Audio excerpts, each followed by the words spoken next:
The Motive AI FaceMatch saves about 100 hours a week, spread across over 100 locations, an hour per location. The events that may lead to or cause accidents are down roughly 25%, and it just keeps improving. I'm John Gillenwater, the Vice President of Fleet Operations and CSO for HT Transport. We're a wholly owned subsidiary of Home City Ice. All levels of management use the same equipment and follow the same policies that we ask drivers to. So they're exposed to it and they know what the effect is. Our workforce doubles every year. We have over 2,000 drivers in the summer when we're busy, and then in the winter we have around 1,000 drivers. There's a lot of challenges with that. Keeping up with DQ files, all the pre-employment checks, all the drug tests. Having a camera system in the trucks and being able to identify those drivers is very important, and it takes a lot of time to do that. So the AI assignment of drivers to trucks and trips is very helpful.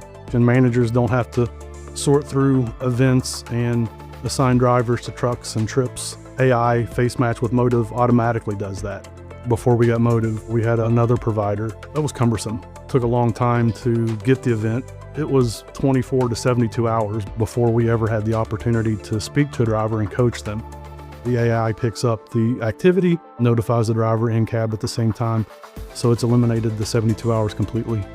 We've been able to use Motive to exonerate drivers. We had a very serious accident where our driver was thought to be at fault. We were able to use Motive in the video system to get a better idea of what actions and activity that the driver was doing. And it absolutely brought to everyone's attention immediately that the driver did everything he was supposed to. All of that video footage together exonerated the driver. It absolved the company of liability. That was going to be a 7-figure accident at least. So it's been very good for us.